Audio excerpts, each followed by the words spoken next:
Well, good morning, and I hope you all had a great Christmas. We had the kids down from Ottawa, so it was great. Lots, lots of energy, I tell you, with three small ones around. Smaller, 15, 13, and 8, so they're not that small, but still lots of energy. And their parents, and it was great. They're heading back today, and I guess we get back to a more regular schedule for us. But anyway, I just want to finish off chapter 7 here. And last week I ended on the notion of safety, and I've talked about that a lot. But again, the authors state safety is a necessary and sufficient condition, the sine qua non of a conscious partnership. The space between is the environment in which a conscious partnership is created and real love is born. It must be toxin-free and generously nurtured if its inhabitants are not to just survive, but thrive. And I think that's a key with safety, is that as humans, think of Gaza or Ukraine or anywhere in the world, we can survive. Humans are great at surviving, but to thrive, we need safety. So how is that safety achieved? And they come up with 3 practices: safe conversation practice, zero negativity process, and the affirmations process. And they're going to devote a chapter to each of these as we move on, but they just touch on them here. So, I'll touch on them also. So conscious partners practice a safe conversation process.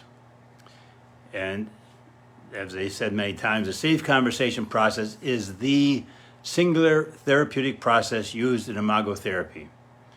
The core structure is 3 sequential steps: mirroring, validating, empathizing. Obviously, it's what I use in the office, but my goal is to get people to use it at home because it gives them a safe way to talk to each other about anything. Now, I'm going to quote them fairly lengthily here, but he says, or they say, we will make the case that monologue, not dialogue, is a language of unconscious relationships, which includes intimate relationships and most other relationships on the planet, and has been the dominant form of communication for all of human history. Now think about this. Monologue is vertical and parallel. It demotes the other, making them unequal to the speaker and therefore unsafe in the relationship by triggering anxiety, the source of all our symptoms. For that reason, throughout human history, talking has been among the most dangerous things human beings do, and listening their most infrequent activity. Now, the shift is in imago dialogue, the unconscious power dynamic is inherently shifted. One person is talking without criticism, and the other person is listening without judgment, and both are connecting around and beyond their differences. Because it is lateral and consists of taking turns without competing for the stage, it creates equality and therefore a safe environment in which couples can talk without fear about anything they are experiencing, from challenges to joys. We call it the language of the space between. And that is the therapeutic process. That's what we use. It gives people a safe place to talk to each other because it doesn't make one right and one wrong. You're different, and that's okay. So the second process is conscious partners practice zero negativity. And again, quoting the authors, conscious couples get it that zero negativity is essential for reliable safety because they know that negativity is to an intimate relationship what cancer is to the human body, and that negativity is much more common than cancer. And I would have to agree.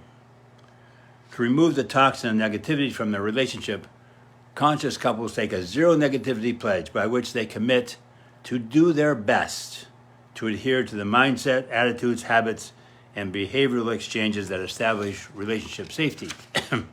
And if either partner experiences negativity, they use whatever, pardon me. They use whatever tools are required to quickly and effectively restore connecting in the relationship when they are anxious or otherwise experience difficult emotions. And here's a good thing to remember: a sign of a conscious and thriving relationship is how quickly couples can restore connecting. So if there's a break, conscious couples restore it as quickly as possible. And lastly, conscious partners practice the affirmations process. Now, I thought this was interesting. What the authors discovered in their own relationship, but also in working with couples, was that removing negativity wasn't enough. The brain experienced a kind of vacuum which tended to cause anxiety and the temptation to re-engage in the familiar negative behaviors. The solution was to fill the void with a behavior that would make our brains feel safe. In other words, provide our brains with a new behavior that would serve as a new defense. So rather than a negative behavior, we used one that was positive and affirming. We experimented with implementing a set of positive behaviors that we later called the affirmations process. And then the rest of the chapter, the end of that chapter, is devoted to what conscious partners know and what conscious partners do. And there's a fairly long list of both, but I'll just give you a few examples. For example, conscious partners know safety is non-negotiable for thriving in their relationship. Conscious partners know that. It has to be safe. They are different from each other and will never be the same. Similarity is good as it gets. And another one, they need to remove all forms of negativity that show up in the space between. Instead of picking a fight and using negativity to get what they want, they ask their partner for a dialogue. So, and there's a whole list of what conscious partners know, and then another list of what conscious partners do. So, for example, conscious partners reconnect quickly when there is a rupture by saying, "What can I do to restore connecting?" And they do it immediately. Close all exits and make their partnership their top priority. Express joyfulness, full aliveness, and wonder by playing and laughing a lot, etc., etc., etc. And so these are clues that for us that were brought up in a more individualistic culture of what a conscious partnership looks like in practice. And they end the chapter with some of the shifts that come out of the transformation to conscious partnership are more tangible and practical. We frequently notice that conscious partners appear to be healthier, both physically and mentally. They eat better, exercise more, go to the doctor less, and tend to be proactive, action-oriented people. Having experienced what it's like to be liberated from a self-imposed prison, which is exactly what the power struggle is, many couples find themselves drawn toward improving other aspects of the world beyond their partnership. Ultimately, conscious partnerships contribute to the emergence of a relational civilization.